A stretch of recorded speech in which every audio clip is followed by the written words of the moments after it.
오늘은 이 자료들을 가지고 훌륭한 지도자의 두 기둥이라고 할 수 있죠. 평가와 성장에 대해서 한번 속 시원하게 파헤쳐 보려고 합니다. 네, 근데 용어들이 조금 딱딱해서 혼자 공부하시기엔 좀 막막하셨을 수도 있겠다 싶었어요. 맞아요. 그래서 단순히 시험 합격을 넘어서 현장에서 마주할 수많은 고민에 대한 실마리를 찾아드리는 게 오늘의 목표입니다. 좋습니다.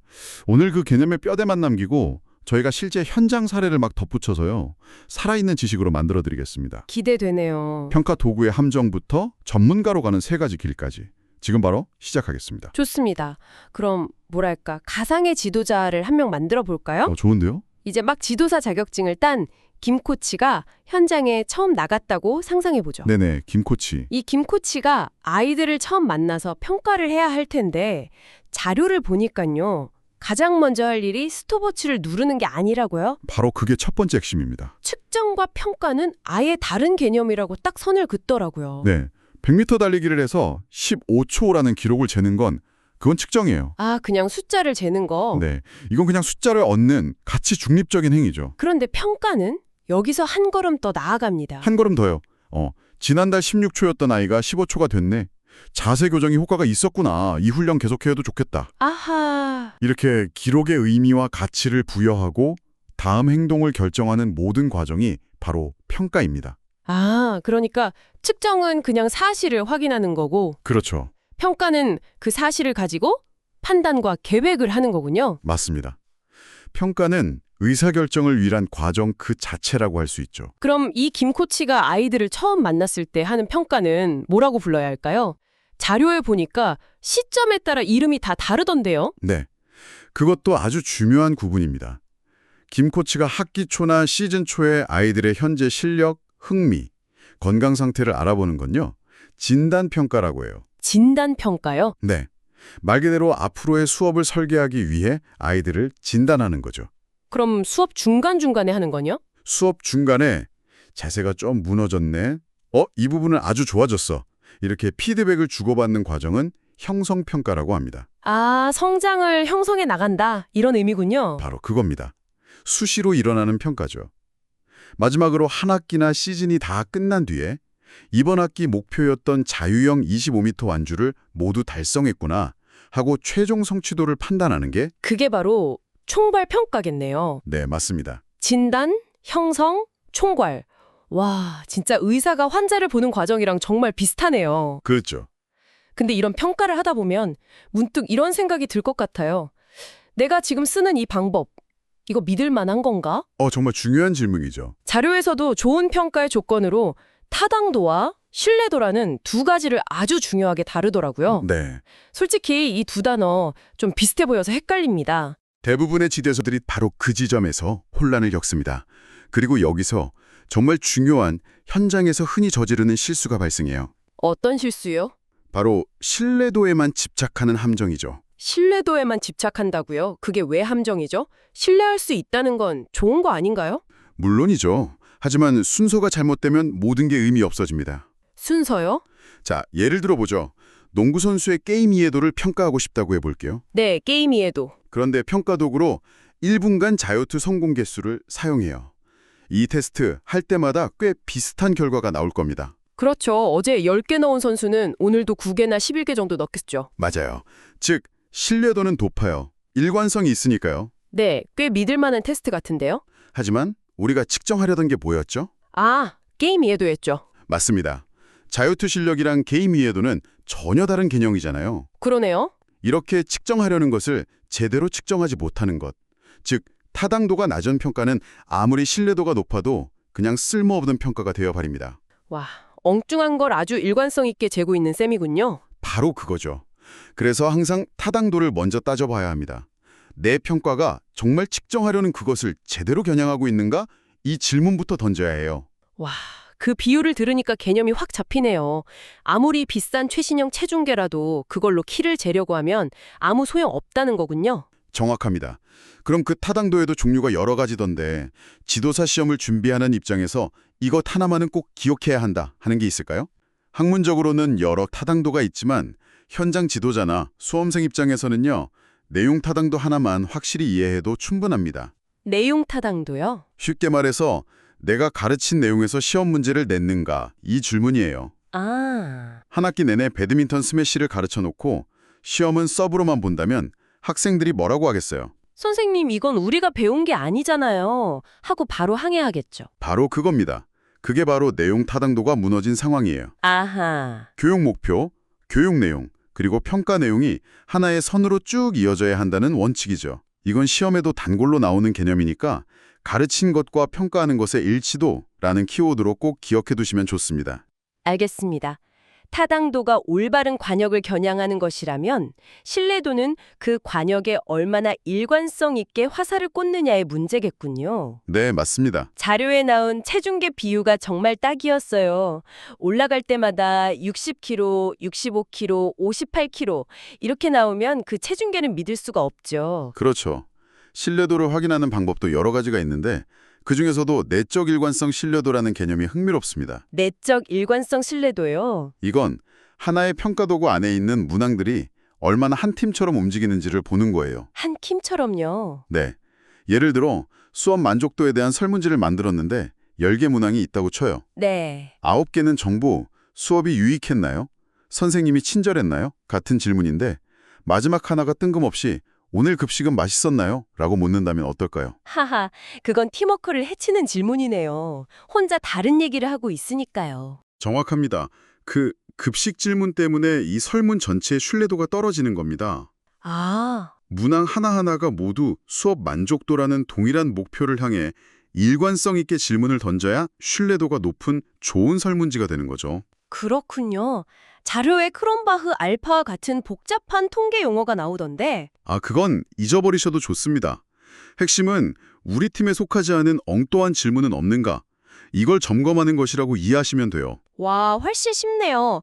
이제 타당도와 신뢰도라는 가장 큰 산을 넘은 것 같습니다. 네. 그럼 이런 원칙들을 가지고 실제 점수를 매길 때 우리가 흔히 아는 절대평가와 상대평가가 나오더라고요. 네, 이것도 명확하지만 한번 짚고 넘어가는 게 좋죠. 절대평가는 준거지향 평가라고도 하던데요. 네, 외부의 다른 사람과 비교하는 게 아니라 절대적인 기준, 즉 준거를 넘었는지만 봅니다. 수영 수업에서 25m 완주라는 기준만 통과하면 몇 명이든 상관없이 다 A를 주는 방식이겠네요. 맞습니다. 반면 상대평가는 규준지향평가라고 하고요. 정해진 집단, 즉 규준 내에서의 내 위치가 중요해요. 상위 10%만 A를 받는 우리가 익히 아는 줄 세우기 방식이죠. 그런데 점수만으로 평가하기 어려운 것들이 있잖아요. 예를 들면요. 팀워크나 페어플레이 정신 같은 것들이요. 자료에서 수행평가와 루브릭이라는 도구를 굉장히 강조하던데요. 네, 현대 스포츠 교육에서 가장 중요하게 여기는 부분입니다. 수행평가는 결과물이나 점수뿐만 아니라 학생이 과제를 수행하는 과정 전체를 평가하는 방식입니다. 과정 전체요? 네, 축구에서 골을 넣었냐 못 넣었냐만 보는 게 아니라 동료와 패스를 주고받는 움직임, 공간을 찾아 들어가는 이해도 같은 과정을 보는 거죠. 근데 그렇게 과정을 평가하려면 평가자의 주관이 너무 많이 들어갈 위험은 없을까요? 아주 좋은 지적입니다. 어떤 심판은 좋게 보고 다른 심판은 나쁘게 볼 수도 있잖아요. 바로 그 문제를 해결하기 위해 등장한 게 루브릭. 루브릭이요? 네, 루브릭은 그 주관성을 최소화하기 위한 아주 구체적인 평가 기준표예요. 기준표요. 그냥 잘함 못함으로 나누는 게 아니라 예를 들어 농구 드리블 평가라면 상 수준은 시선은 전방을 향하고 공을 허리 높이에서 자유자재로 컨트롤하며 수비수를 마주한 상황에서도 안정적임처럼 아주 상세한 조건들을 명시해 두는 겁니다. 아, 그럼 중수준은 가끔 공을 쳐다보지만 기본적인 컨트롤은 가능함, 뭐 이런 식이겠네요. 정확합니다. 그러니까 루브릭은 학생들한테 미리 모범 답안을 살짝 보여주는 거랑 비슷하네요. 네, 그렇죠. 이렇게 하면 A+를 받을 수 있어 라고 구체적으로 알려주는 거니까 학생들 입장에서는 더 이상 뭘 잘해야 하지? 하고 막막해할 필요가 없겠어요. 맞습니다. 동시에 교사에게는 일관성 있는 평가의 근거를 제공해 주죠. 그런데 방금 하신 말씀에서 아주 중요한 질문이 하나 나올 수 있습니다. 어떤 질문이죠? 이렇게 모든 걸 세세하게 기준을 정해놓으면 혹시 선수들의 창의성을 해칠 수도 있지 않을까요? 정해진 모범 답안에만 자신을 맞추려고 하게 되지는 않을까요? 오, 정말 그렇네요. 특히 예술성이 중요한 피겨스케이팅이나 리듬 체조 같은 종목에서는 문제가 될 수도 있겠어요. 좋은 지적입니다.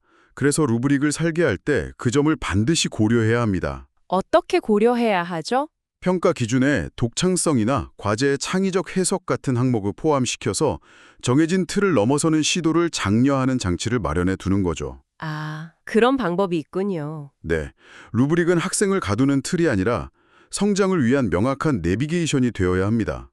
그 균형을 잡는 것이 바로 지도자의 역량이고요. 와, 이렇게 평가에 대해 쭉 듣고 보니까 결국 좋은 평가를 하려면 평가하는 나 자신이 먼저 좋은 지도자여야 한다는 결론에 이르게 되네요. 맞습니다. 자연스럽게 자료의 두 번째 주제인 전문가로서의 성장으로 연결되는 것 같습니다. 네, 훌륭한 평가는 기술이 아니라 철학에서 나오니까요. 자료에서는 전문가의 역량을 크게 세 가지 자질로 나누고 있습니다. 세 가지 자질이요? 스포츠 과학 이론이나 훈련 방법론 같은 지식을 갖추는 인지적 자재, 네. 그걸 현장에서 효과적으로 가르치고 시범을 보일 수 있는 수행적 자질, 그리고 그리고 가장 중요한 아이들을 존중하고 지도자로서 사명감을 갖는 태도적 자질입니다. 인지, 수행, 태도. 이 세 가지가 균형을 이룰 때 비로소 전문가라고 부를 수 있는 거군요. 바로 그거죠. 아마 청취자께서 이 자료를 보내주신 가장 큰 이유가 바로 다음 내용일 것 같아요. 어떤 부분이죠? 이 세 가지 자질을 대체 어떻게 키울 것인가에 대한 구체적인 방법론요. 자료는 형식적, 무형식적, 비형식적 성장이라는 세 가지 길을 제시하는데 용어가 조금 낯설게 들더라고요. 아, 네. 하나씩 풀어보면 아주 명확합니다. 첫째, 형식적 성장은 가장 제도화된 교육을 말합니다. 제도화된 교육이요. 네, 지금 청취자께서 준비하고 계시는 생활 스포츠 지도사 같은 국가 공인 자격증을 따거나 대학에 가서 학위를 받는 과정이 대표적이죠. 아, 국가나 학교가 만들어 놓은 시스템 안에서 배우는 거군요. 맞습니다. 공식적으로 인정받는 단계죠. 그럼 두 번째, 무형식적 성장은 뭔가요? 형식적이 아닌 거니까 학원은 아닌데 뭔가 배우는 그런 건가요? 비슷합니다. 공식 학위 과정은 아니지만 여전히 누군가에 의해 의도적으로 조직된 학습 기회를 의미해요. 예를 들면 어떤 게 있을까요? 주말에 열리는 코칭 세미나, 특정 기술을 집중적으로 배우는 2, 3일짜리 워크숍, 관련 학회에서 주최하는 컨퍼런스에 참여하는 것들이 모두 여기에 해당합니다. 아하, 형식적 성장보다는 기간이 짧고 유연하지만 그래도 커리큘럼은 있는 거네요. 네, 그런 공통점이 있죠. 알겠습니다. 그럼 마지막, 비형식적 성장은 제도나 조직 바깥에서 일어나는 모든 학습을 의미하겠네요. 바로 그겁니다.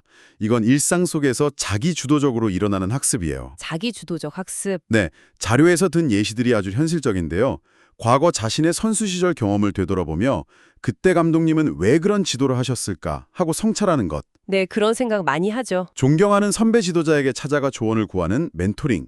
동료 지도자들과 커피 한잔하며 요즘 애들은 이런 훈련 싫어하더라 하고 정보를 교환하는 대화. 아, 관련 서적이나 유튜브 영상을 찾아보는 것까지 모두 포함됩니다.